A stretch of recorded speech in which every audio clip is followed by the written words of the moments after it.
In the remote German countryside of 1922, a shocking and grisly crime was committed at a small farmstead known as Hinterkaifeck. 6 people were brutally murdered, leaving behind a trail of mystery and speculation that has lingered for over a century. Join us as we delve into the chilling and strange details of the Hinterkaifeck murders, from the strange events leading up to the killings to the eerie aftermath. We'll explore the many theories and speculations and suspects surrounding this enigmatic case. Tonight on Newsworthy, 2 words and 2 question marks.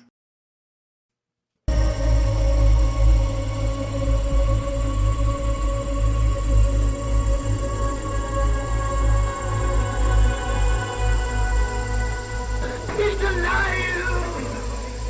Have you checked the children? Get out!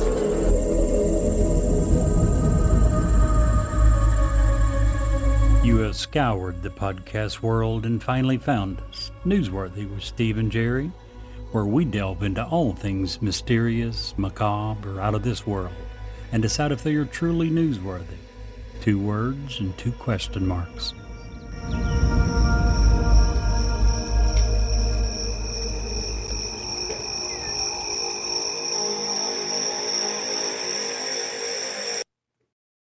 Why should you work with Ed Locke? A better question is, why wouldn't you work with him?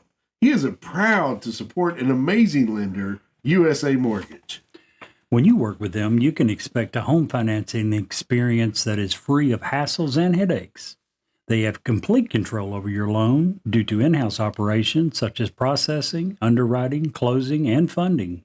USA Mortgage represents a lot of fantastic things, but they are especially thrilled to partner in several community outreach programs, including Habitat for Humanity, Home Sweet Home, Veterans Community Project, and many, many more. They love going to work every day, which means they love working for you. Ed wants to be your lender for life, so reach out to him today and get the journey started. If you would like more information, please reach out to Ed Locke at area code 502-680-0953. NMLS 448908, USA Mortgage NMLS 227262. USA Mortgage is an equal housing lender. This is not a commitment to lend. Additional terms and conditions may apply. For licensing information, go to www.nmlsconsumeraccess.org. Happy Wednesday, Mr. Jerry. Hello. How you doing? I'm good, man. I got some bad news to report tonight. Surely Jerry. not. Well, What's that? It's bad news that comes out of a good effort. Good, everyone. That's a good start anyway. Yeah, well, Brett is not with us tonight because he took his kids to the zoo. He did. The problem is you can't be as hairy and smelly as Brett and not expect to get caught and put into the enclosure in the monkey room. Uh-huh.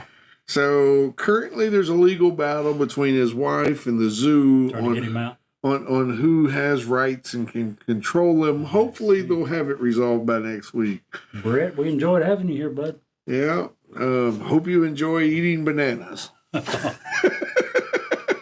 You are so cold when one of us has to miss. Well, you know, it's what we do. It's a sad job, but someone's got to do it, right? Somebody's got to do it. And you are willing to step up to the plate. You know, Answer the call. you know, it's rough, but somebody does in fact have to do it. There you go. I don't know how to be nice. Speaking of being rough, did I tell you about my neighbor? No. Gave birth to triplets last week. What? That's rough. Holy smokes. She named them Eenie, Meenie, Miney, and Steve. Really? Steve. That was a good name. She didn't want no more.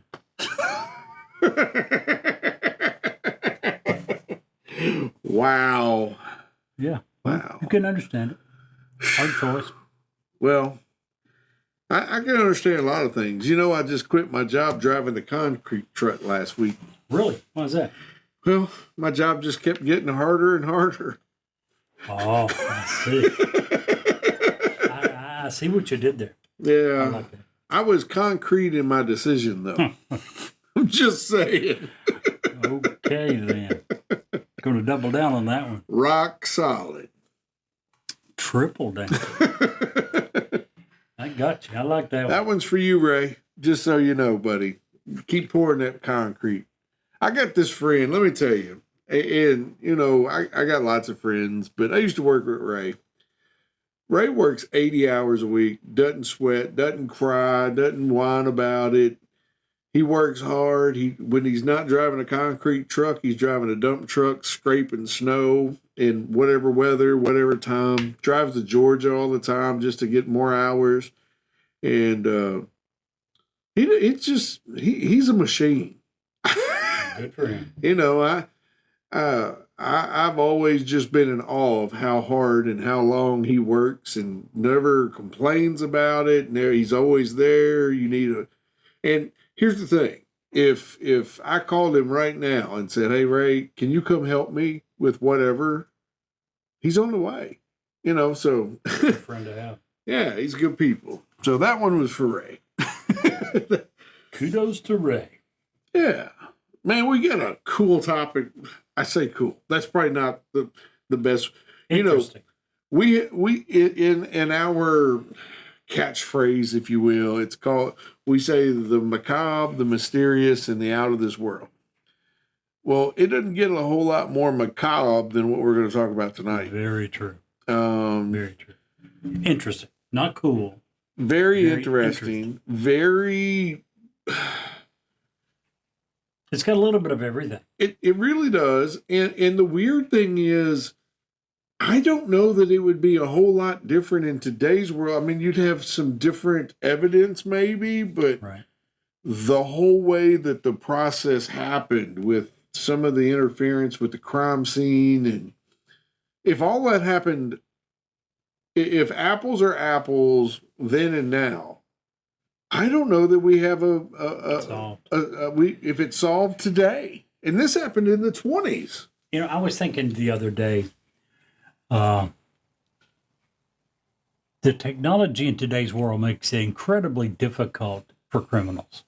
Oh, yeah. There are cameras everywhere. Everywhere. There is so much forensic science has evolved to the point that if you leave a trace of DNA, if you leave a trace of extremely small partial fingerprint, you're going to be caught. An eyelash. The DNA doesn't even matter. Yes, and any DNA, and you're probably done for. It doesn't matter if your DNA is on record, because if anyone in your extended family, if any of them has ever had their DNA on record, they're going to be able to track close to you.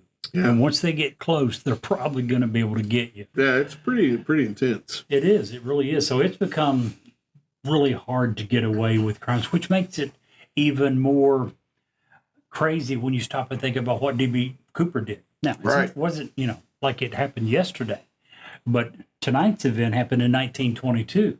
D.B. Cooper was well after that. Yeah. Still unsolved. And this is, when we get into the details of tonight, the fact that it was unsolved, and all parties that could have been a part of it have since passed, and somebody went to their grave having murdered brutally six people, 5 family in the maid, with zero remorse. And we know, we'll get into how we know they had zero remorse a little bit into the story, but just to say that they hung out with those people for a few days before they decided to flee the scene tells you they had no remorse. They didn't care about it at all. Yeah. And another thing is, no, I don't want to say that. That's getting too far ahead. Yeah. I'll save that one for a little bit and mention it when we get to it. So, yeah, pretty crazy. I think we've kind of wetted their whistle a little bit. Yeah. I'll at least tell them what it's about. Tonight we're going to talk about the Hinterkaifeck murders and that happened in Germany. 6 people brutally murdered. No suspect. Well, plenty of suspects. Tons of suspects. No one convicted. No one convicted, no justice No one served. charged, I don't think. Several arrests, but they were all let go. I didn't read of anyone being charged and ever Going to to court. trial. No, never enough evidence to go to trial. So yeah, the Hinterkaifeck. If you've not heard of this, and blew me away because we always talk after our show about what we're going to cover the next week. And last week it took us a couple of days to come up with a topic, and I brought it up, and Jerry's like, And a little while later, he's like, oh, that sounds great. He'd never heard of it. Never heard of it. And that blew me away. Of course, we were just talking before we came on the air about how we watch different shows and how, like, Jerry is, he likes the America's Got Talent, those type shows. I don't like it early on. A lot of the early performers are crappy. But I asked Steve, it all come up because I mentioned Sir Tom Jones. He didn't know who that was. It turns out he knew Tom Jones, but not that he was Sir, that he'd been knighted. He mentioned that he never watched The Voice or any of those shows, any of them, American Idol, any of them. I'm with you early on. Several of the people early on are not very good. But by the time you get to the final 16, it's good talent. And you're watching people that we've never heard of. Yeah. You're watching brand new talent that is good, that at that point they're probably going to get contracts, if not 16, the final 8. Usually end up with record contracts, and you hear about them in several cases for years and years. You know, Carrie Underwood, Right. Kelly Clarkson. You know, those guys started. I really on like Kelly these. Clarkson. Not Carrie Underwood. Well, funny story about her, but I don't dislike her. She always I feel like she's always yelling at me. So I don't need that. I got enough of that in my life. No, I had a dream one time that Tim McGraw and Faith Hill set me up with Carrie Underwood, and we ended up getting married. It was nice dreams. It's one of those dreams you don't forget, but Yeah, I would say so. yeah. I would say But anyway, I was only bringing that up because he had said, well, who the heck wants to watch documentaries? And that would be me. I watch documentaries for fun. And not just documentaries. You're into the whole, if you think about the theme of Newsworthy, the macabre, the out of this world, the UFOs, the that's conspiracy inside theories, my brain. all of that. That's the stuff you would watch no matter how crazy, how far-fetched the conspiracy theory. And with me, I'm the opposite. I'd be like, no, I don't have time for that crap. Can you imagine? So I have to isolate for a week in like 3 weeks. We're going to have to do a pre-recorded show 1 week, but as part of my last thing to get rid of this cancer, I have to take a really high dose of radiation, and I can't be around my dogs, can't be around people, so I have to isolate basically upstairs in my house for a week. And I'm not a sit-arounder person. So for an entire week, I'm going to be binging all of the most mysterious, macabre, and out of this world. And Sir Tom Jones. No, I could care less about Sir Tom Jones. I would care more about learning about the theory of flat Earth than Tom Jones. And Especially I do after not. what we read. I do not believe. Right, and I don't even care to say it. Tom Jones had a son in America, and for 9 years didn't even care to meet his son. Fought it for 9 years, and then decided. After he went to court, while he was on tour, he had an affair with a model. She was pregnant. She said, this is the only guy I've been with. She took him to court. They did DNA testing. It turned out it was his son. For 9 years, he refused to admit that was even the case. 9 years later, when he did admit it, said that he had zero interest in meeting his son. So, yeah. I had previously thought Sir Tom Jones was a pretty decent guy. I now know he is an asshole. Yeah, this is coming from two former single fathers. So we not only understand what it's like to have children, we understand what it's like to raise children alone. So, shame on you, Sir Tom Jones. Yep. Anywho, But yeah, for that whole week, I can't imagine the week after that. Can you imagine where my brain's going to be? You know, sometimes like last week when we have episodes that we don't have nearly as much information because we found it kind of tough to look up and Sure. find information. But on those weeks, occasionally, not often, but occasionally, we'll be talking ahead of time and we will be like, do we even have enough information to cover for a full show? We never have a problem. Do you know why? Wow. We started our story on the Hinterkaifeck murders. We got into it, and 10 minutes ago, we got off on a tangent with Sir Tom Jones, and we haven't made it back to our theme. You're right. So back to Sorry, Hinterkaifeck. that was my fault for No. bringing it up. Well, no, you just bring it up, and that's just angers me. If you're a dude and you have a child, If you're you man enough to have a child, be man enough to be a father. absolutely not just a father to be a dad. I think Yep. there's a huge distinction I between anybody can father a child. Very true. Not everybody can be a dad. You should be Or a is dad, willing to. or is willing to. Exactly. So, Everyone should and could, yeah. but don't refuse to do so. And Totally agree. to all the people out there that are taking care of other people's kids, congratulations. You a hero.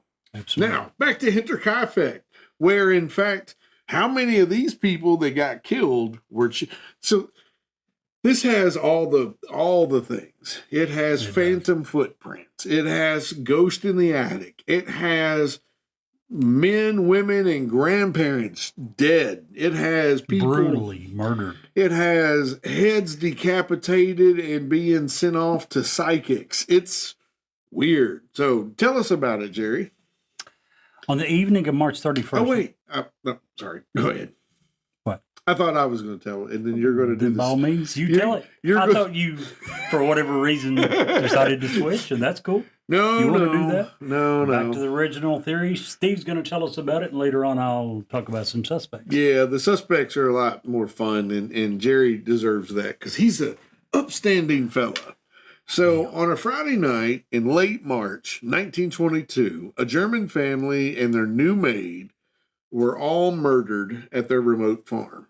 Law enforcement interviewed several suspects in an effort to find the person or people responsible, but as we've already stated, no one was arrested, charged, no justice Well, ever a few were served. arrested, but they were subsequently let go. More than a century later, no one's ever been charged for the horrific killings that occurred at the farm, a small Bavarian homestead called Hinterkaifeck. I'll get it right here in a second. The Hinterkaifeck murders are one of Germany's oldest and most brutal unsolved murders. So let's go back and let's talk a little bit about it. On April 4th, and I'm pulling this story from Ranker. You can pull this story up just about anywhere. I like the way the writer put this story, so props to Ranker for that. On April 4th, 1922, Lauren Schlitzenbauer, I'm sorry, we're gonna butcher these names. A bunch of them. Neither of us are German. Noticed his neighbor male stacking up at the farm in rural Hinterkaifeck. Worried something was wrong. We'll try it again. Schlittenbauer, there we go. I think that's closer. Went up to the house. He recruited his fellow neighbors. I'm sorry, Jacob Skliel and Michael Pohl, to help investigate it. Finding the home's front door locked, the men headed to the barn where they discovered the bodies of Victoria Gabriel, 35, her daughter. It's pronounced Casil, right? I'm pretty sure it is. Maybe Kazilla. Casilla. It's what they call Casilla is the way it's pronounced. Casilla, who is only 7, and Victoria's parents, Andreas Gruber, 64, and Casilla Gruber, 72. Each family member was killed with multiple blows to the head, and the bodies had been stacked on top of each other and covered up by a board and some hay.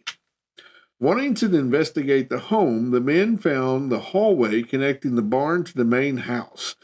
Inside, the men found the bodies of the family's 44-year-old maid, Mary Baumgardner, and Victoria's 2-year-old son, Joseph.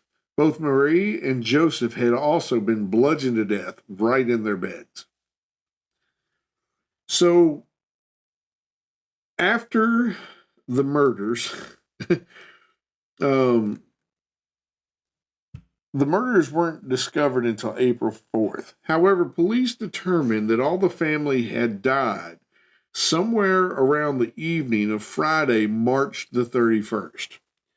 This had been Maria's first day working as the family's maid. Her sister later confirmed that everyone was alive when she left. She had visited Marie at the farm that afternoon. The following day, 2 coffee salesmen had come by the farm, but no one answered the door. However, smoke was seen coming from the chimney, and someone seemingly had fed the family's livestock.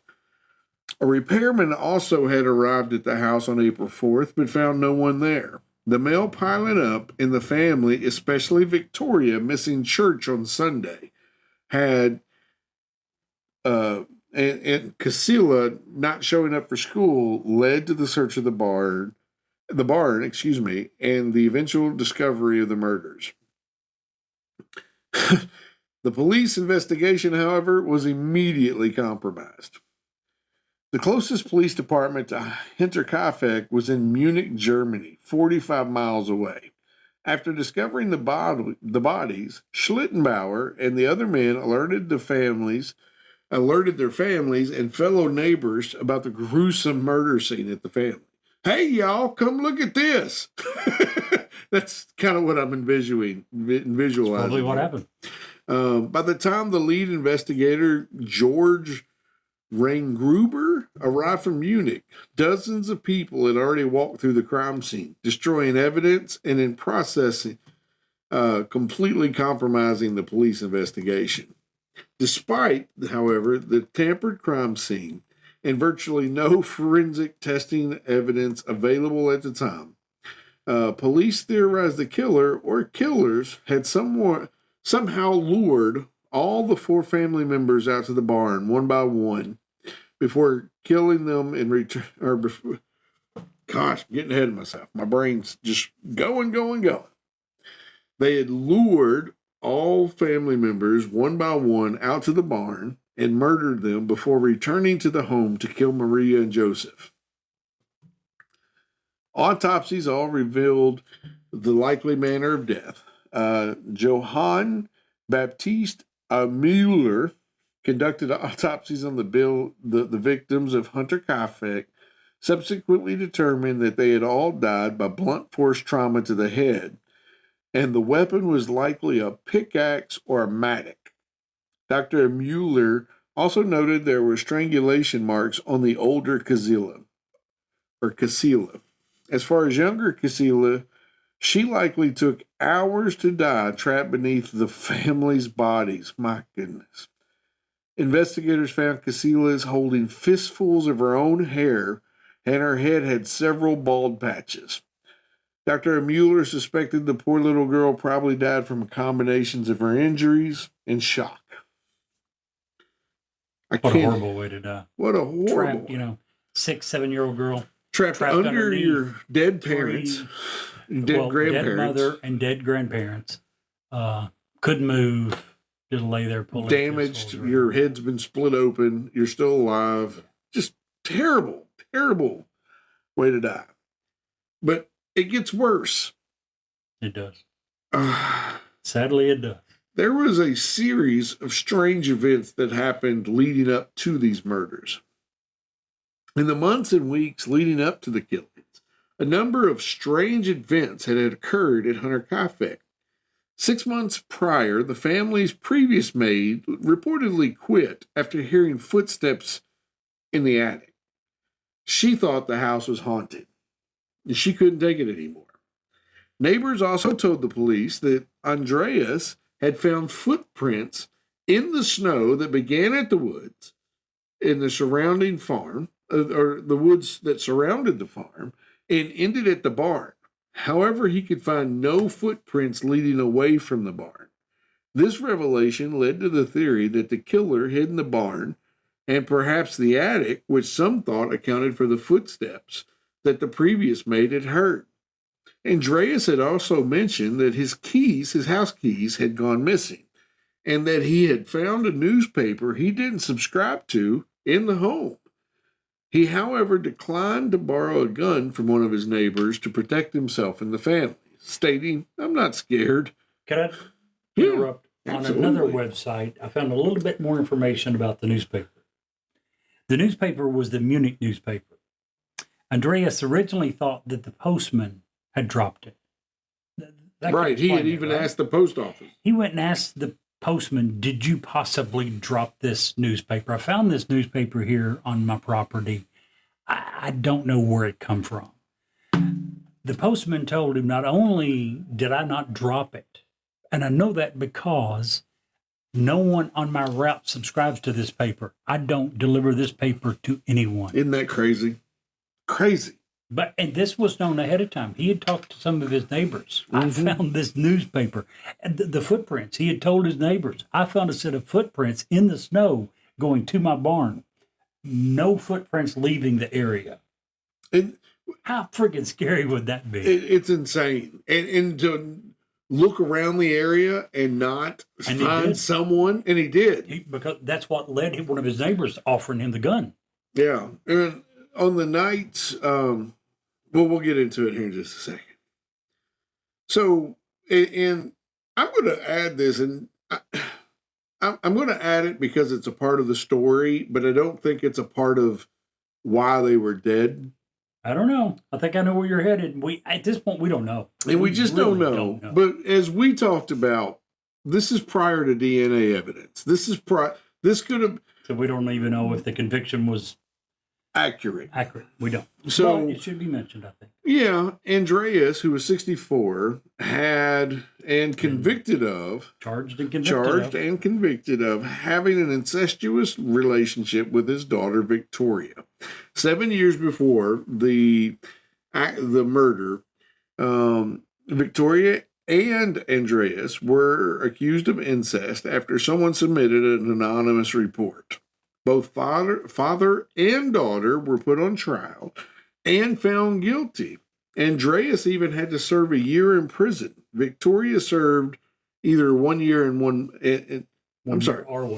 or 1 month, according to the reports differ whether she was there for a year or for a month. Can we talk about that for a minute? Sure, absolutely. First of all, and let's explain why we kind of just take this with a grain. I mean, you say incest, and that's there like, was no DNA evidence. But there's no evidence of it whatsoever. So at that day and time, if you were new to an area, if you were relatively unknown, or if you were unliked, which guess what? This guy was extremely unliked. He was very volatile. He was very quick. His mean, temperature would known to attack his people. temper would flare. Yeah. Very fast. So given all those things, we assume he was probably a pretty unpopular fellow. Now, in this day and time, you were convicted on charges such as this based upon, in many cases, not evidence, because they didn't have it. They didn't have DNA evidence. They didn't have cameras inside people's homes in 1922 to record who you were having sex with. They didn't know. They had no evidence. What they had was circumstantial evidence. Or hearsay. I saw or I heard. But what are they going to see? You know, who's in the house? And right. The evidence wasn't coming from people. The evidence in this particular case was that Victoria's son looked like his grandfather. Yes. If that's the case, I think all of us are guilty of a little something because I look very much like my grandma. Very scary stuff. The fact that someone who didn't like you could bring, let's say that, you're the new guy, you're the guy that's unpopular, that's mean, and you got a neighbor who maybe he asked to date your daughter, and that, in this case, it actually happened. Victoria, the 35-year-old widow, had a neighbor that she had a relationship with for a while. Maybe she broke it off with him. Maybe in another case, she told him no to begin with.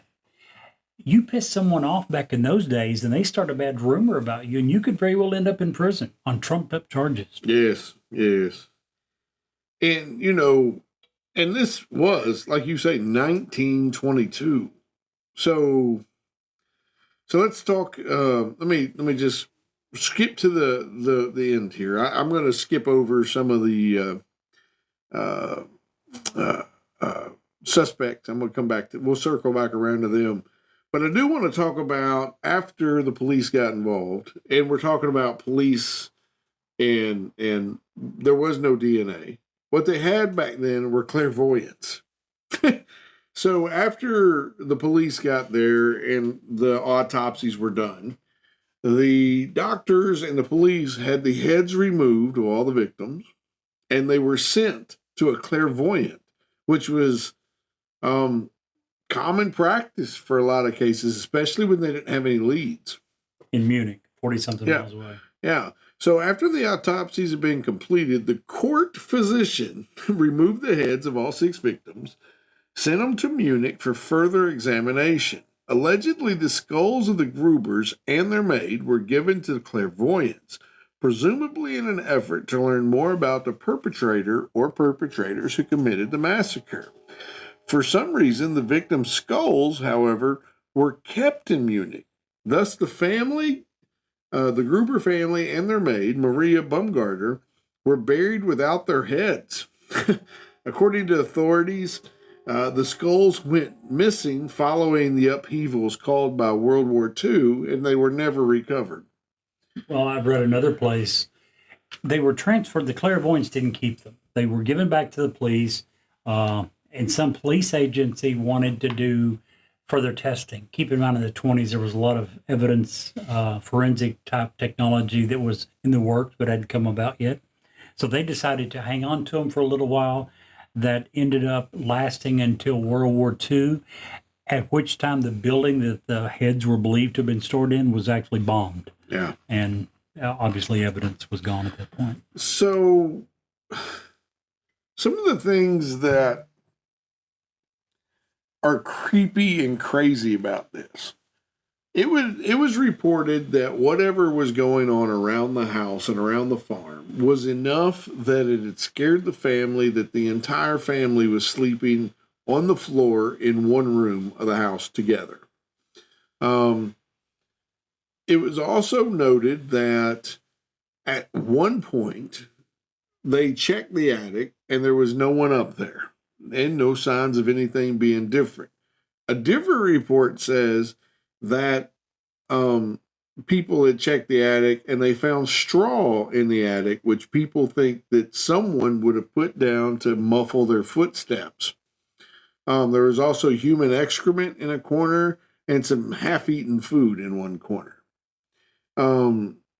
Just weird.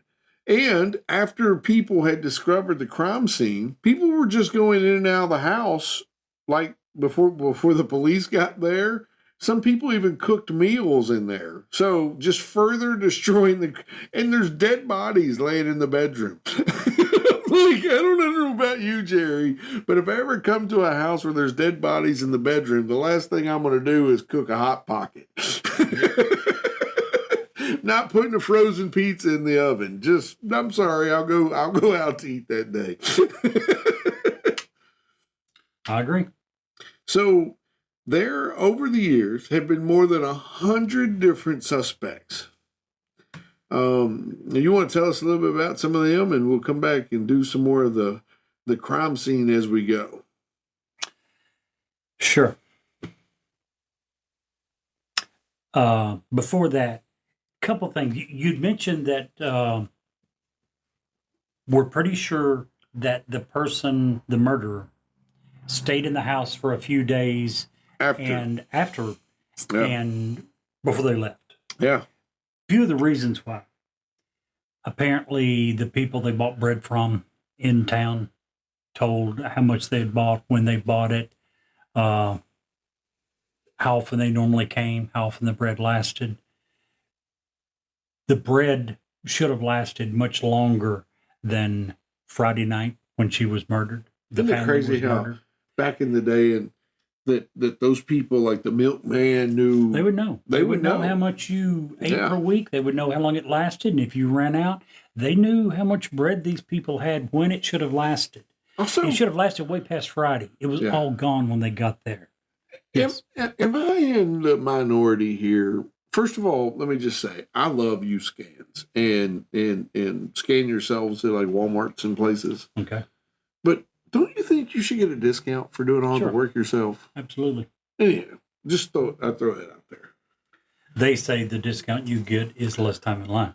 Yeah. So, in other words, to make you feel that you're getting a discount, let's make the other lines exceptionally long. Right. Then, when you do all the work yourself, you'll feel like it's a shorter wait, and you feel like that's all the reimbursement you need. Last time Brett was here, we was talking about Kmart a little bit, and I had some firsthand knowledge at Kmart. Right. Kmart was one of the first major retailers that used use scans, and was a blessing. Was way ahead of their time. But anyway, I don't want to get off on a tangent. But you were talking about what made me think of that is how much information the bread guy, the milkman, that these people their whole livelihood was based on what you ate or drank.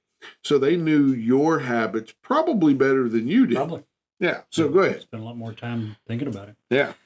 Another thing that let them know that someone was there for a few days. You mentioned once that someone had shown up, the coffee salesman or whoever it was. And there was smoke coming out of the chimney. That happened on different occasions, for Yeah. different days, that neighbors didn't come but did observe the smoke coming out of the chimneys. Yep. And back in the day, even and this is early April, so it was probably cool. But back in this time period, the smoke coming out of the chimney would have been used for cooking, not just heating, but you would have cooked with that and cleaned with that. And, Right. you would have boiled your water for that. So everything, there was a need to always have a fire going. And there was a fire going. And there was a fire going. Even with today's stoves, which are really good at, when you close it down and shut the dampers, are really good at maintaining a fire for several hours. Today's stoves would be lucky, the majority, they've got some furnaces that are different, but the majority of the stoves would be lucky to go over 12 hours maintaining a fire. When we're talking about the day after, 2 days after, 3 days after, 1922, stoves that could do that did not exist. No, Someone was there starting a fire Right. again and again. Even if and they again. had coal, and coal tends to last a lot longer than wood, it wouldn't last that long. I thought it was the opposite. I thought coal burned quicker. It's much hotter. I think maybe you're coal right. Maybe it does is burn. hotter, but burns I think quicker. coal burns. I think you're very right. quick. Yeah, they used to make some huge coal furnaces, in which you would bring in 2 or 3 5-gallon buckets of coal and dump in. Those would probably last longer just due to the amount. No, that was not this. Yeah, they didn't have this. Someone was at this farm on a daily basis for several days. Yeah. Also, the animals had been fed. The cows Right. had been milked. So yeah, 4 days later when they show up, these cows have been fed. They've been milked. So someone was there throughout this process. Isn't that just It is. that adds a creep factor to me? It is. I mean, okay, yeah, I just butchered a family of 6. Now I'm going to hang out and milk their cow. Another thing that adds a huge creep factor to me is the fact that, and we'll get into this a little bit more, some of the suspects, but one of the original thoughts was this was a robbery. Yeah. Turns out it wasn't. There was a huge amount of money in the house found after the police got there. There was gold, there was jewelry found. If someone was there, if someone came to rob the place, as soon They as did a killed the really people, bad job of they robbing would the have place. looked through the house. They would not have left huge amounts of money. This family was apparently pretty well off. There was a lot of money found. There was gold, there was jewelry left. So Yeah. obviously robbery is not a motive, which makes it even scarier. Yeah, Did just someone hate these people? What? not What only did exactly- they hate them enough to kill them, they didn't even care to make it look like a robbery. Not even, in today's world, oh well, I'll ruffle it up and I'll steal some dollars so it looks like a Sure. vagabond or something. They didn't even care. Like it wasn't even on their radar. Oh, I'm going to Didn't have try to- dinner. So, on to the suspects. Yeah, we get Number 1, Carl Gabriel. Carl Gabriel was the husband of the widow Victoria Gabriel.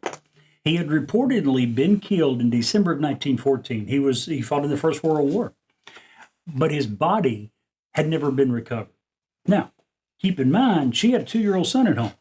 Jeez. He was reportedly killed in 1914. This happened in 1922. Yeah.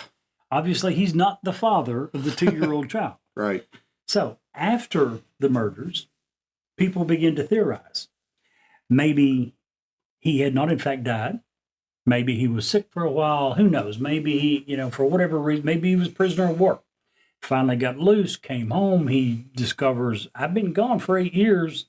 My wife's got a 2-year-old son. Might be a problem. And that theory, I think, is born out of a report that Victoria had saw a man in army fatigues at the edge of the woods, and when she had tried to approach him, he disappeared into the woods. That was also one of the things. I hadn't read that. Yeah. So crazy, right? Very crazy. Very crazy. Now, the people, the neighbors talking, theorizing about what could have happened, was thinking that two possibilities. He's got a 2-year-old son. He obviously wasn't the father. He hadn't been there in 8 years. As we had mentioned, her father and her had been convicted in court of an incestuous relationship. The neighbors were kind of torn. Her father is one of the people they think that may very well have been the father of her 2-year-old Right. child. Obviously, how would you feel if you come home and found that your wife that you left behind while you went off to fight the war had not only had a child, but by her own father?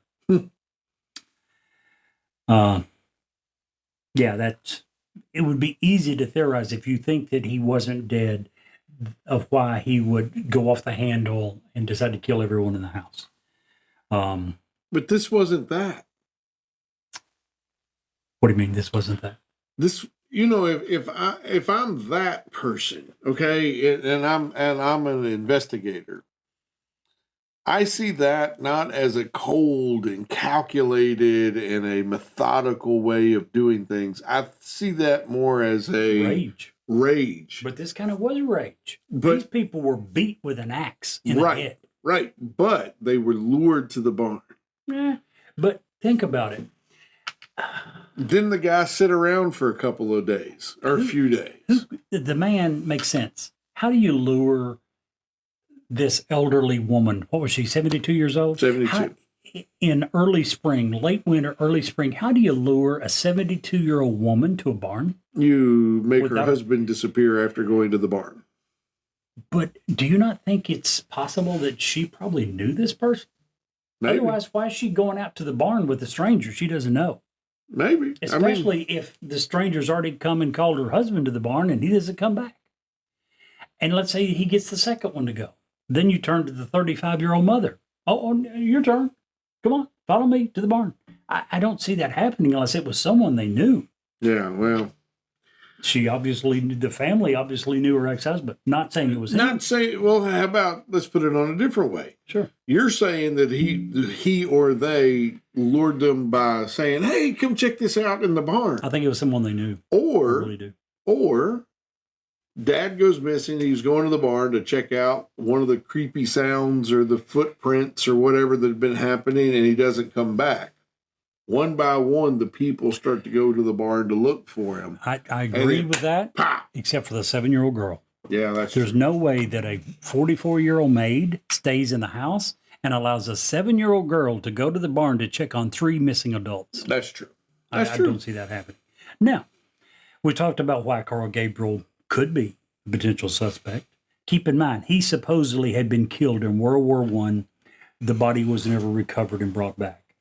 After this happened in 1922, the investigators went and talked with several of his fellow soldiers, and several of them said that they had witnessed him lying lifeless, that he was, in fact, absolutely 100% dead. Yet, even after that, Carl Gabriel is still one of the names that comes up as a legitimate suspect. Next, that nice neighbor, Lorenz, how did you pronounce it? Schlittenbauer? Schlittenbauer. Schlittenbauer. Yeah. Good enough. Mr. Lorenz. I don't think he's going to be around to sue us if we got it wrong. But his grandchildren, Yeah. great grandchildren are. I hope we got it right. We are not intentionally massacring any of these names, but as Steve mentioned, we're not German. And I'm sure that we're not doing several of these names justice. Anyway, the neighbor Lorenz Schlittenbauer, one of the three neighbors who eventually came and discovered the bodies. Turns out that there's other reasons to suspect him. Number one, he was believed to have had a relationship with Victoria and possibly fathered Joseph, the 2-year-old boy. In fact, the initials LS, Lorenz Schlittenbauer's initials, appears on the birth certificate for father. It does not have a name, it has LS. But he both claimed and rejected that he was the father at various times. Now, he came under suspicion by locals pretty early on. There were several things that happened that made them suspicious. Number one, as we mentioned, forensic science wasn't anywhere near what it is today. But even in 1922, they knew that you didn't start moving bodies. Yet when he went into the barn and they discovered the 4 bodies that were stacked, he immediately began moving the bodies. Right. Now, his reason that he gave to the police was that I was searching for my son, my 2-year-old son. So now he's admitting that he's the father. But he said that he was searching for him. All the rest are here. He's a little 2-year-old boy. I figured he's on the bottom. So that almost makes sense, right? You could almost understand if he was the boy's father and he sees... But he took the time to set the body up. He just didn't slide him over. He was like literally setting her up. Well, he was setting who up? I didn't Like sitting her up, yes. You know, he was leaning her up against the post. He certainly moved the bodies a lot. To the point that there was, the crime scene in the barn had been thoroughly ransacked. At that point, he then goes into the house by himself. He produces a key and unlocks the door. Now, it's possible, as a next door neighbor, that he had been given a key. It's possible that as Victoria's lover, she'd given him a key. Mm-hmm. It's also possible, if you remember going back to one of the suspicious things that had happened, is in the few weeks before this incident, Andreas had said that one of the house keys went missing. Right. Well, suddenly here's a neighbor that no one has record of having a key that now has a key, and he goes into the house. Yet another... Go ahead. Well, I was just going to say, my next door neighbors, I have a key to their place. You do? Yeah. One of the neighbors. Yeah. So, just in case. So. Which is a good thing if you trust them. Yeah. Now, if your neighbor had an affair with your daughter and had a 2-year-old child that they were refusing to pay child support for, which, by the way, it turns out that even though Lorenz at times disavowed that this was in fact his son, when you look at the fact that Ellis was on the birth certificate, it turns out that Victoria had taken him to court and won a judgment, and he was being required to pay for child support. And the fact that he told the police that it was his son, he was the boy's father. Yeah. At least in all likelihood. Again, we don't have DNA evidence. But what? Here's why I don't think he was the guy. Go ahead. He did the paper. The newspaper? The newspaper. Had the neighbor subscribed to that paper, the mail carrier would have known that. True. Smoking gun. But in that case, you're saying that rules out every neighbor as a suspect? Isn't it possible that the neighbors didn't subscribe but went to wherever and bought a copy of the paper? Certainly. It certainly is. Including Lorenz Schlittenbauer? Yeah. We don't know. Again, many of the neighbors thought that he was the murderer. Many of them had publicly accused him. Before his death in 1941, he had conducted and won several civil claims for slander against people who described him as the murderer. So there obviously was not enough evidence to convict him. So we went through the ex-husband. We went through the next door neighbor, in all likelihood, the father of the 2-year-old. Now, let me ask you this. Sure. A few nights before the murder, Victoria had fled the farm through the forest after we talked about Andreas being a violent individual, and they had had a violent quarrel. She was gone all night, according to her daughter, and came back the next day. Another thing that could lead to Schlitzenbauer, you know. But if that were the case, why would you off Victoria? Well, another thing that we kind of alluded to but didn't mention directly, she had sued him for child support Right. and had won. Several neighbors thought this guy apparently had some financial troubles. He had a family of his own and was having a hard enough time. Keep in mind, this is after the Great Depression, which was Right. predominantly in the United States, but affected the entire world. The entire world. Times were tough. It's possible many people thought that he killed her simply so he wouldn't have to pay child support. And also a reason why he would also kill the 2-year-old boy, because if he was known to be the father and allowed the boy to live and they went to live with someone else, he would still be obligated to pay the money. True So fact. if you're going to kill her, if you're going to kill the 2-year-old son, at that point, I guess you would have to kill the rest of the family just to try to cover it up. Not saying that he did it. There's circumstantial evidence. There's nothing more than that. Can you imagine what, let's just say for a second it was Schlitzenbauer. He knows that Joseph is his son. Let's talk about what a mattock is. It is a instrument that looks like a pickaxe on one end and has a flat spade area on the other end. A wide. Yeah. You would 3/4 use inches wide. use this to like do a very you would use this to like in a garden situation Or a field. or field to get rid of rocks and to make nice even rows. This is a big instrument. Can you imagine what kind of I just first of all, whatever you're doing to the adults, okay, you're sick, you're a sick dude, whatever, sick dudette. But to be able to turn that same weapon on 2 children and just not have any, I mean, didn't even, How sick do you have to be? how mental do you have to be? It just blows me away. And then, and I know I've said this a couple of times, but it leaves me in awe. Not only do you have a small boy that you just use this weapon on in the house, you're going to sit in the kitchen for a few days. I mean, decomposition has to start happening. You're going to. It blows me away. Yeah. Anyway, I didn't mean to interrupt you, Jerry. Keep going. Keep trucking. To stay on your pickaxe-matic tangent for a second, I think it was after my freshman year, in between my freshman and sophomore years, the first day of summer break, I got a break. Dad didn't ask me to do anything. I born and raised on a farm. Second day, vacation was over.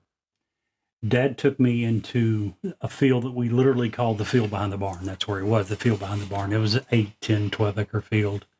He handed me a mattock and told me that my job that summer was to dig out the thistles in that field. Now, we had tried, you can't mow them, they just come back up. And if you wait too late until they bloom, you're actually just spreading the seed at that point. So what I had to do was to dig them out by the roots. I couldn't just cut them. I had to dig them out by the root. The problem was this field was so overgrown with thistles, you could barely take a step without stepping on one. Jeez. I spent a summer in that field with a mattock. I spent an entire summer. Yeah, it was not a fun summer. It's so different today than how we worked when we were kids. Well, we have so many, now we have Roundup and 14 different pesticides and herbicides that you'd go spray it with. You and I were talking recently. It'll absolutely kill them. You don't have to worry about it. The problem is, whether it's this weed or most weeds, you can do whatever you want on your farm. Unless your neighbors are doing the same thing, it's not going to take but a few months for their seed to blow back on your farm, to at least parts of it. And pretty quickly, it's all back there. But along with the herbicides and pesticides, you and I believe that so many of these things are part of the reason that cancer is going crazy in this world. It There's has a for many reason years. you don't eat that stuff. We're not supposed to eat that stuff. But and you can say that you don't eat it, but when your cattle are grazing and you're milking those cattle for milk and you're killing them and eating the meat. As someone who used to work in southern states, and that was my job, pesticides and herbicides primarily. I would go into fields and help farmers develop a plan to if you have a better pasture, you can spend less on feed, so it makes sense to upgrade your pasture. Sure. And that would include me coming along in a big truck and spraying herbicide down and getting rid of all the weeds so that the cattle or horses or whatever have a better graze. And that is all fine and good. It goes in. Tests show that it'll go in the mouth and out, out, and it doesn't affect the cow. If you believe that stuff, I mean, more power to you. I don't see how you eat something and it goes through your digestive tract and you don't absorb some of it. I just, and especially when something like that. Here's the rub. So when they tell you that if your cows are in this field when we spray, that's fine. It's not going to hurt them. But if you turn your cows into another field, you have to be aware that wherever they use the bathroom becomes weed free. That should tell you a little something. It does. Absolutely. I'm just saying. We had an actual claim on a field because we have to get signatures from farmers saying that they understand how this works, especially on what we call product that have a residual effect. Roundup is a one-time, it's 2,4-D and all these are one-time use. You use it, it kills whatever's there, and then it's gone. Okay? Mm-hmm. We had chemicals, chaparral, and no offense to chaparral, but chaparral, and there was many more that we had that were more expensive, but would last for several years. They had what was called a residual effect. They would stay in the dirt and kill any upcoming weeds, which is why they were more expensive. You not only killed the weeds that were there, you killed the weeds for a couple of seasons. Yep. But if I sprayed a field with chaparral and then the cows came in and ate, and then you moved to another field, and then you tried to plant tobacco in that field next year, well, as soon as the tobacco roots hit that chaparral, it's going to kill it. We had a guy sue us because we killed his whole tobacco crop. It got up to 1.5 foot. He tilled the ground, so it put all the chaparral that the cows had put on the ground in the ground at about 18 inches. As soon as the roots from the tobacco hit that 18-inch level, it killed it all dead. Yep. What is it they call seed corn that has Roundup or whatever chemical in it? Oh, there's all kinds of names. You know what I'm talking about? about? But yeah. That process scares the hell out of me. Yeah, Just, and it's what the hell? How can it be safe? Yeah, I don't know how that can be safe. The seed corn that we're going to plant in the ground to grow this crop of corn has got the chemical Roundup or whatever in it to where you don't need to spray the ground. It's in the seed. A lot of times now that didn't really last. I mean, I don't know. I've been out of the business for several years at this point, but even at the end of my tenure, they had even gotten away from that kind of stuff and just went to no-till. And the reason for that was corn grows so fast, it can outgrow the weeds. So they didn't even, on a lot of big cornfields now, they don't even till the dirt. They just go through with a planter right on top of the dirt and plant the corn, grass and weeds and everything else, and the corn outgrows it. So it will outgrow it, but it's no different than anything else. If there's only a limited amount of nutrients, whether it's water or fertilizer or whatever. And if it suddenly has to go to only corn, the corn is going to be healthier and grow more. Sure, than if but it same resources has to. the mental aspect of that, and I'm talking about the bigger It farms. gets rid of a ton of labor. Yeah, it gets The no-till. the amount. If you have a ton of acreage, you can easily offset what you're going to lose from nutrients because you're just. I still don't think that's popular in the Midwest, is it? It probably isn't, but it is around in here. Iowa and Kansas and those areas. I don't think those 500-acre cornfields. I don't think they're doing the no-till. I don't think. I could be wrong. Anyway, I don't know. Anyway, back to where. Here we back to go. our topic. We have covered Schlittenbauer and we've covered Gabriel. Next up, the Gump brothers. Adolf Gump was listed as a suspect as early as April 9th, 5 days after. He was also rumored to be in a relationship with Victoria. At this point, I'm wondering who wasn't. She must have. Let's see. Now, I have a picture, and we'll post a picture of their family. I just want to see Apparently, she was what makes for a movie star. Yeah. You go ahead, keep talking. I'm gonna find a picture of her with her head, preferably.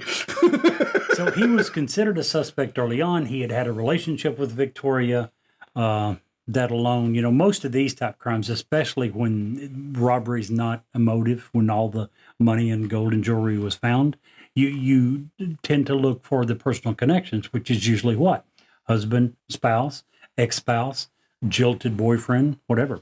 So he was considered an early suspect, but he could not be located and was never questioned. Now, 30 years later, in 1951, his sister, Grazenta Mayer, made a deathbed confession. She claimed that her brothers, Adolf and Anton, were the killers of the Gruber family.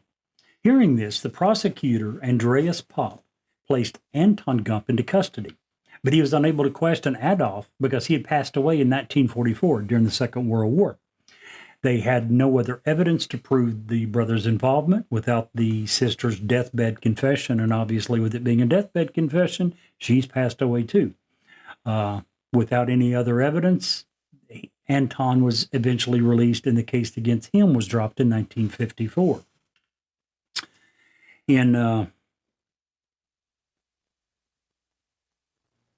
One second.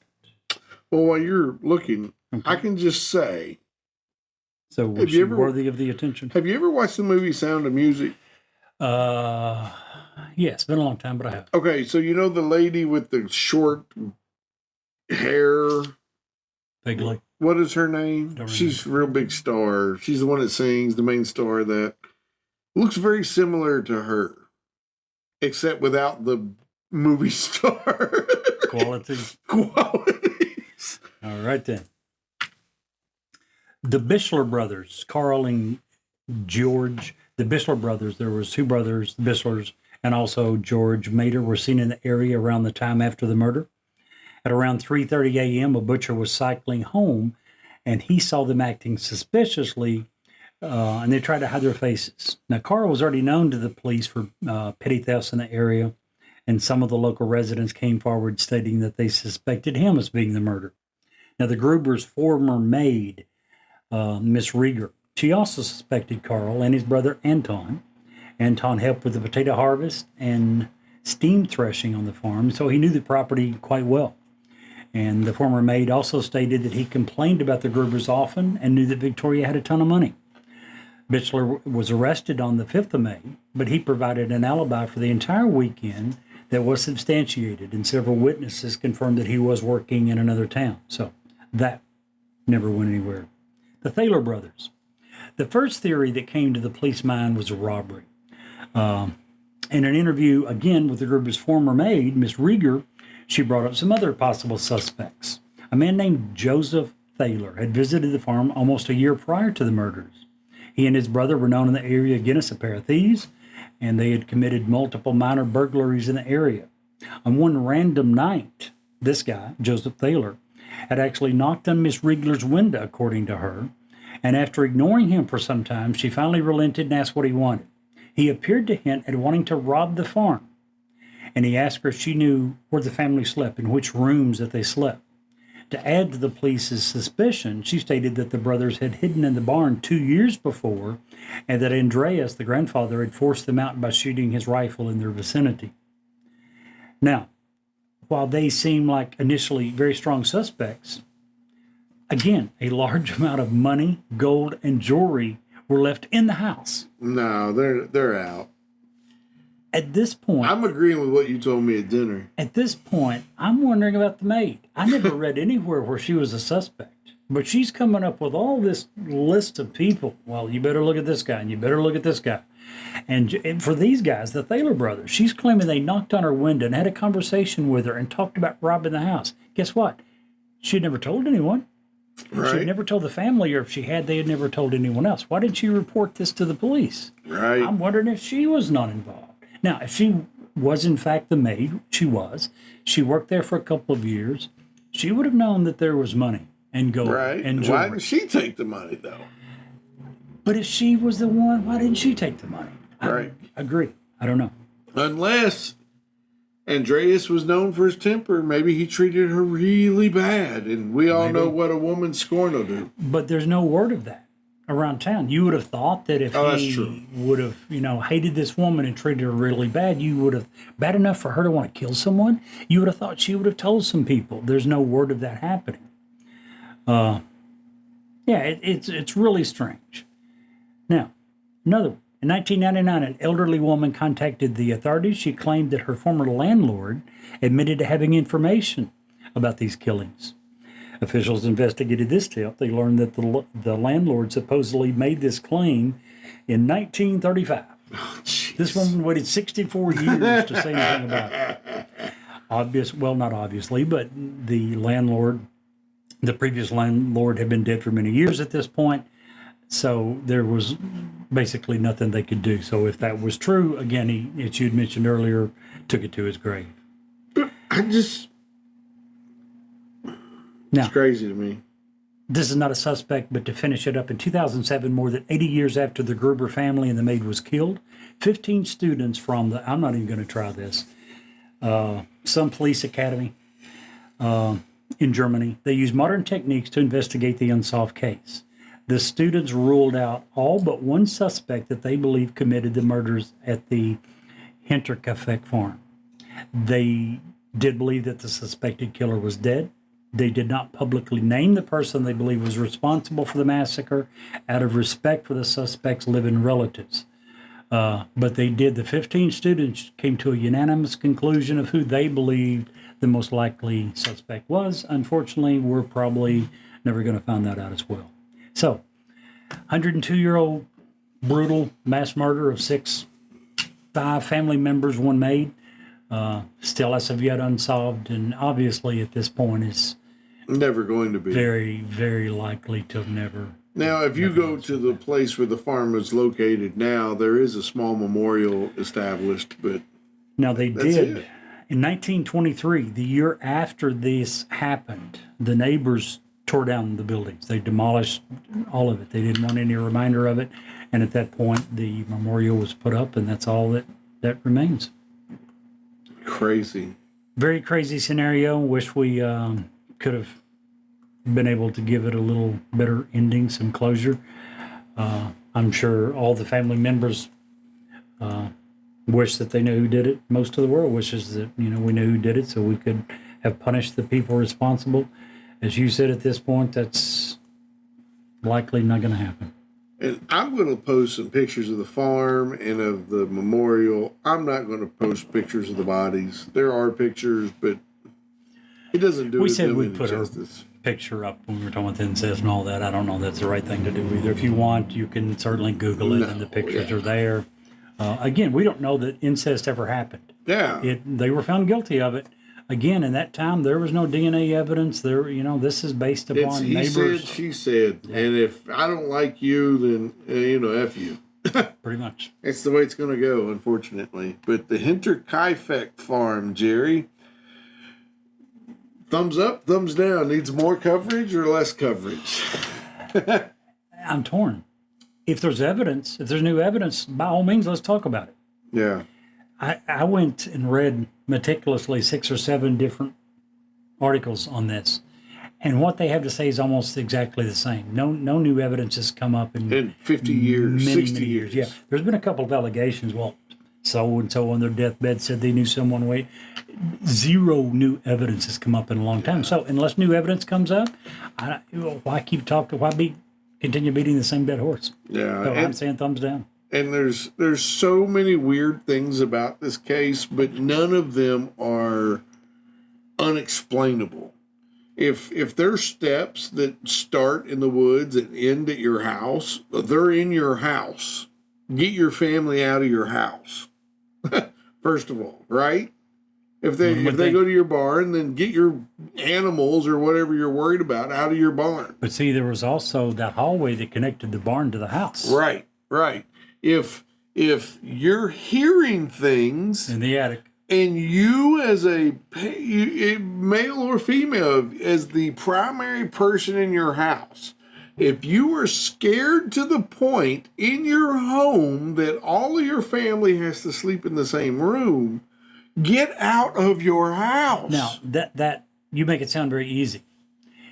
And I don't know how bad the Great Depression affected this area of Germany. I don't I either. do know But that they're in the United post States of World War America, One, so it's probably worse than what we experienced here in the United States. I do know in the United States, many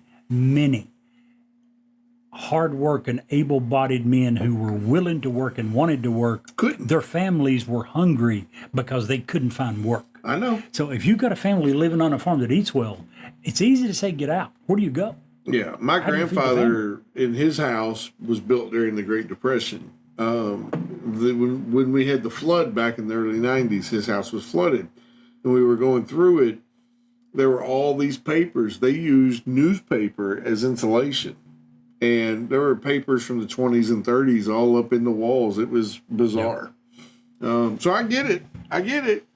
But food and food securities versus, hey, I'm going to go to town for the night and we're going to bring back a posse and check out the property before I let my family sleep here safely. But let's say it was probably daytime when he discovered the footprints, right? I'm Maybe, sure before yeah, dark. It would almost have to be. He had searched the barn, he'd searched the house, he'd searched the sheds, Yeah. and found nothing. And But you're still left with one set of footprints leading to the barn. Yeah. Nothing leaving.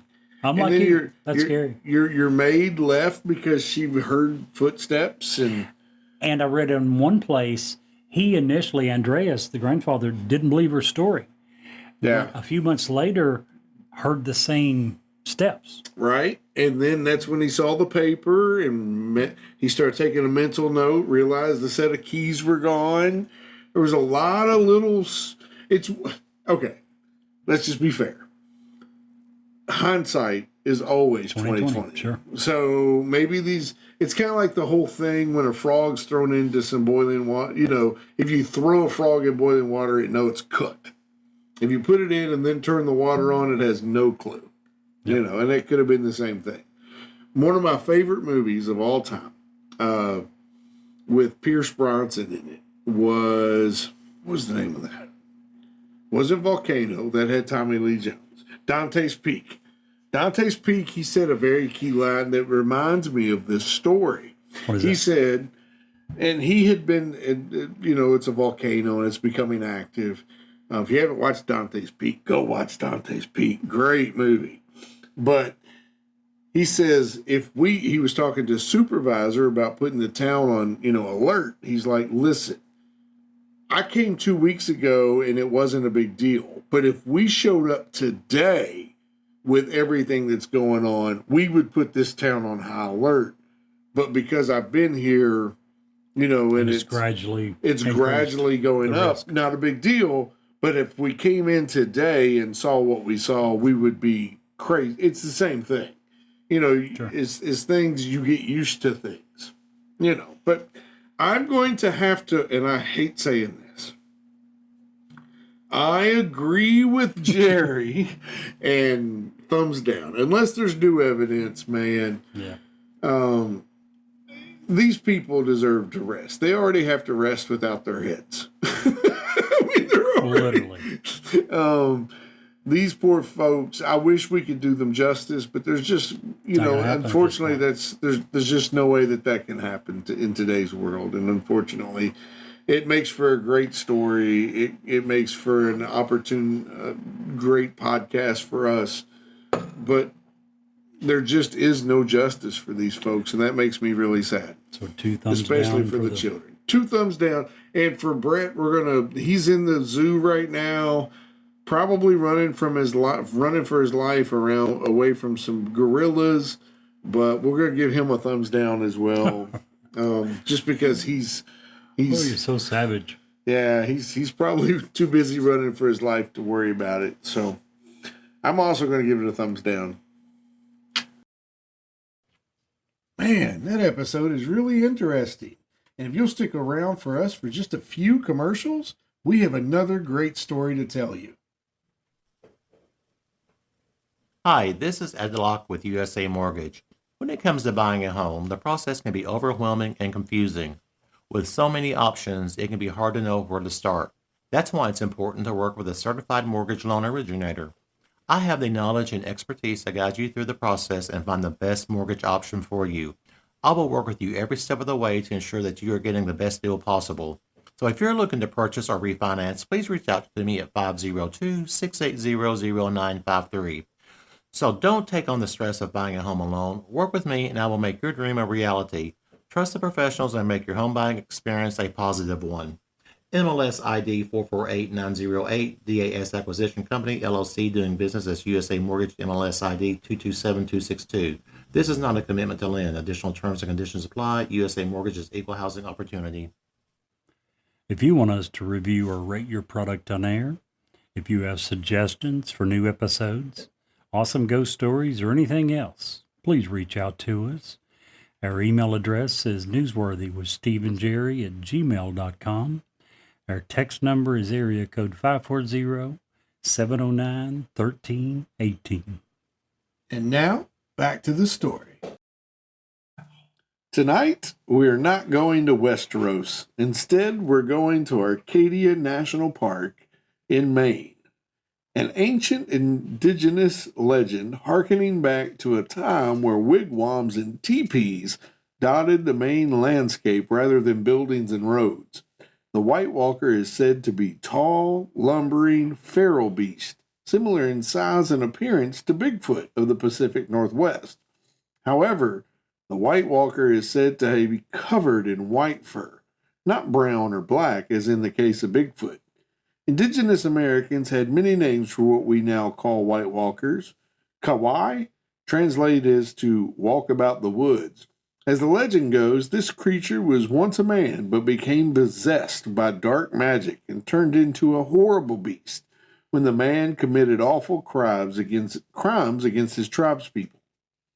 What legend says, once turned into a White Walker, the creature wanders the northern forest at night hunting humans, shrieking its shrill and piercing cry and preying on lonely travelers who journey through the woods alone.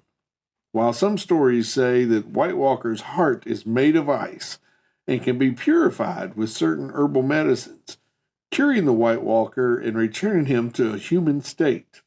There are a few accounts of this actually being done successfully. And Jerry, if you can't see the light, Be the light.